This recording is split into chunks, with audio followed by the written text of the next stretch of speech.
My name is Instructor Jennifer Wallace with Krav Maga, Wisconsin, and Custom Self-Defense. Today what I want to teach you is just a basic shuffling and footwork. And a lot of places when they teach you how to move on your feet, I think everybody has a form of shuffling and moving when they're doing their drills or sparring or protecting themselves. What I want to teach you is the way that I teach, is to teach you how to shuffle in a manner that is going to allow you to throw techniques if you're going backwards, allow minimal adjustment if you are being attacked by someone and caught off guard. So the way that I teach to shuffle, the first thing I teach is you always start with your feet about shoulder width apart. I always keep my hands about neck height, and I always rest my elbows on my rib cage. And the reason I do that is you will see later when I show more techniques and blocking, I want to make sure that I'm in a position where I can block high, I can block low, and I am protecting the center of my body. When I do this, I can touch my thumbs if I want. That ensures that I'm keeping my hands close together, they're not far apart, so that I don't have a big opening for someone to strike me. The other thing is, if I don't want to interlock my fingers, I just want to touch them so that if I have to come out, that they can stay in front of me. The other thing is, my feet are shoulder width apart, but if you watch sideways, you're always going to have one foot forward when you shuffle. I want to keep my hips, my feet, my hips, my shoulders, and my head kind of in line. So my feet will move in or out, but everything else stays in line. So when I shuffle, my weight is kind of more to my rear leg, almost like when you're just standing there, leaning on your leg, having a conversation. And the reason is if someone's coming at me and I have to shuffle back, okay, and then I need to kick to stop them, either to the knee, the groin, the body, just to create distance. If my weight is more towards the rear, I do not have to shift my weight.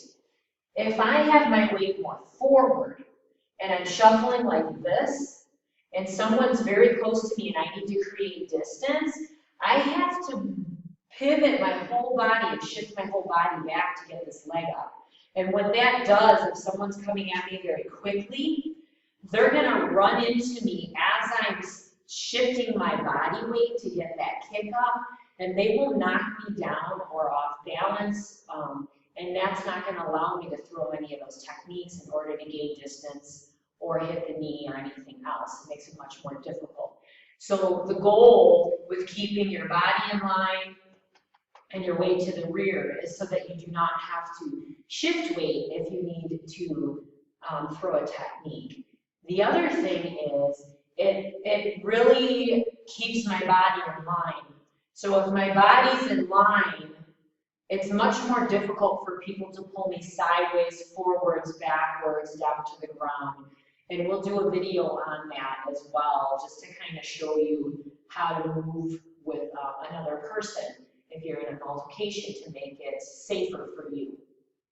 So getting back to shuffling, when I shuffle, I'm going to start up here. I'm going to have one foot forward, my hands are going to be in front of me. And I'm basically going to replace this foot here, my rear foot, with my front foot. Okay, and I can do that by stepping and shuffling. But what I normally will do is push off this front foot and then put this foot where the other foot was. If I'm going forward, I'm going to step forward and kind of replace that foot, okay? So let me show you again. If I'm going to go forward and I'm here, I step forward, this foot comes here, the next foot goes forward. And I kind of just replace, as you can see, I'm just kind of replacing this foot, okay? You want to practice both sides, left and right. When I go backwards again, I'll give you a little hint here, I'm actually going to push off this front foot and step with my rear, okay? To give you an idea. I'll go back this way. Give you a little more view of my feet. Okay. And then what you're going to do is get yourself a good long distance where you can just shuffle. And as you see, my feet stay shoulder width apart. Okay. My feet do not go in a balance beam where they're completely in line with each other. I have to have space. This space keeps me shoulder width apart, and this space allows me to move safely, okay? So what you can do is you can practice forward, backwards, and you can practice doing just squares. You can go in a square. You can go either direction. You can switch feet. And it's a good idea to practice switching. So you might go 3 steps, 3 steps, 3 steps, 3 steps. So you kind of get used to switching your feet around. So biggest key takeaways here. Hands are protecting, resting against the body. This also protects me if somebody tries to grab and pull me. I can control my limbs a little bit better. I want to stand up tall. I want my hips, my shoulders, and my head to remain straight. So it's kind of like if you were to take a line and draw it from the top of your head straight down to the floor here. You want your whole body to stay in line and when you shuffle. And then you're just going to practice keeping those feet shoulder width apart when you shuffle. And then practice changing, moving. How do you keep your body straight while you're doing this, okay? So learning how to shuffle is very important. If you're having a really hard time shuffling, some people do, I want you to focus on, I know it sounds silly, like a gallop. On the street, who cares if your head's bobbing up and down? So a gallop is like this. Okay, like a horse, like little kids do. They gallop. Okay, doesn't look pretty, but if you're moving your feet correctly, that's the important part. If you were sparring with someone in a tournament, your opponent's going to really be able to visualize your movement easier if you're galloping.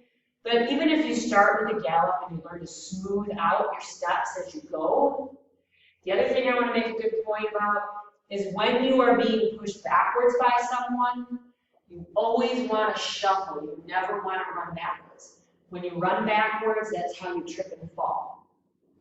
Shuffling allows you, if you hit an object, to hop over that object and regain composure much easier than if you're just running. Because when you're running, you have one foot fully off the ground. And when you shuffle, you tend to have your feet closer to the ground, which allows you to compensate. Thank you for watching this video and keep practicing.